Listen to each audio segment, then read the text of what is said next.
এই যে দেখ, এই যে দেখ, কইছিলাম তোকে আম খাইস না। এই দেখ আমের অবস্থা দেখছস, এই দেখ দেখ কত সুন্দর সুন্দর আম, দেখতে কত সুন্দর দেখছস, কি লেগে ভালাই দিছে।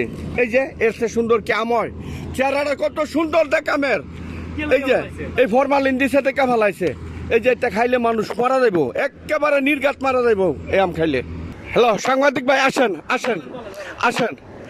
আমি একটা জিনিস আগে করছিলাম বুঝছেন, এই যে দেখেন, এই যে দেখেন অবস্থাটা। হ্যাঁ এগুলি আম একেবারে দেখতে কত সুন্দর আমগুলি, ঠিক আছে দেখেন ভাই। এই যে দেখেন, এই যে আবার কাইটে কাইটে খাওয়াইছে, ঠিক আছে দেখেন আমগুলি দেখতে সুন্দর না? হ্যাঁ দেখতে কত সুন্দর। আমি কিছুদিন আগে একটা ভিডিও দিছিলাম, ভিডিওটার মাঝে আমি বলছিলাম যে আমরা দেশের আমগুলি খাইছি, আমি এই বছর অনেক আম খাইছি, আমি একজন আম পাগল মানুষ, কিন্তু আমি অনেক আম খাই, কিন্তু এই যে রাজশাহীর আম, এই আমগুলি আপনারা দেখেন যে রাস্তাঘাটে ভরে রয়েছে, কেন ভরে রয়েছে? আমি প্রশাসনের কাছে বলছিলাম, আর ভুক্ত অধিকার যারা আছে ম্যাজিস্ট্রেট, হ্যাঁ বলছিলাম যে ভাই আপনারা একটু ফলো করেন।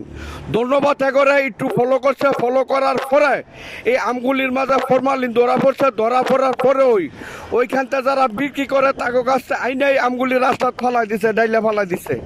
আচ্ছা আমি জনগণের কাছে প্রশ্ন রাখতে চাই, এই যে ফালাই দিছে, এই যে আমগুলি ফালাই দিছে, এতে করে কি লাভ হয়েছে? এতে করে এই আমগুলি যদি না ফালাইতো, যদি ফরমালিন না দিত, তাইলে আমাদের ফোলাপানে খাই, আমরা খাইয়া শান্তি পাইতাম। যাগো আমগুলি ছিল তারা এই আমগুলি বেচা টাকা পাইতো, এতে টাকাও নষ্ট হয়েছে, আমাদের পোলাপানের রিজিক নষ্ট হয়েছে। রিজিক কিন্তু আসে আল্লাহ তাআলার পক্ষ থেকে। এই যে আল্লাহ তাআলার পক্ষ থেকে রিজিক আসে, এই রিজিকটা এই যে তোরা নষ্ট করলি, এতে তোদের কি লাভ হয়েছে লজ্জারা? হ্যাঁ এরকম কাজ না করাই উচিত। আমি বলবো যারা আমের মাঝে ফরমালিন দেন, আপনারা ভাই এটা না কইরা 2 টাকা কমে বিক্রি করে ফেলাই দেন, মানুষের রিজিক নষ্ট করেন না। বাইরে মানুষের রিজিক নষ্ট করা যে কি পাপ গুনাহ একমাত্র আল্লাহ পাক জানে, আপনারা জানেন না। আপনারা 2-4টা পয়সা লাগিয়া এই যে কাজটা করতেছেন ভাই, আপনাদের হাত জোর করে বলতেছি, আপনাদের পায়ে ধরে বলতেছি, এই কাজটা করেন না, ফরমালিন দিয়েন না। আপনারা ফরমালিন না দিয়া মানুষের খাওয়ান, আমরাও খাইয়া শান্তি পাবো, আমাদের ছেলেপেলেরা শান্তি পাইব। এই আম যে আপনাদের ঘরে না যাইব, এটার কি প্রমাণ আছে?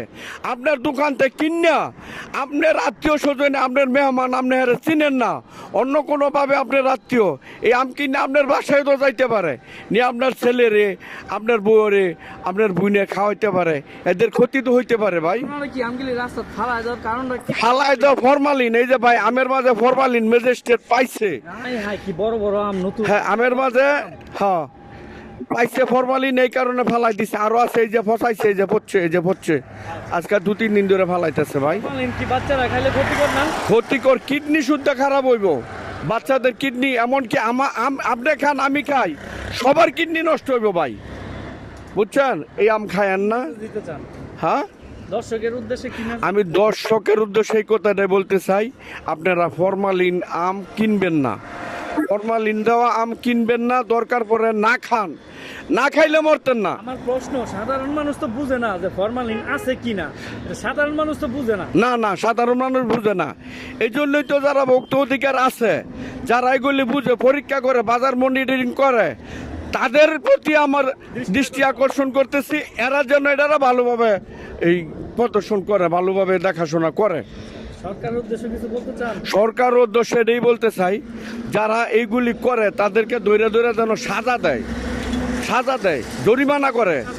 হ্যাঁ হ্যাঁ, শাস্তি দাবি করতেছি, এরা যেন একজনরা দেখে যেন আর 10 জন হয়ে থাকা। ওই ধন্যবাদ আপনাকে, আপনি দেশের পক্ষে, জনতার পক্ষে আপনি এই নিউজটা করছেন, আপনাকে আমার পক্ষ থেকে সালাম। আসসালামু আলাইকুম।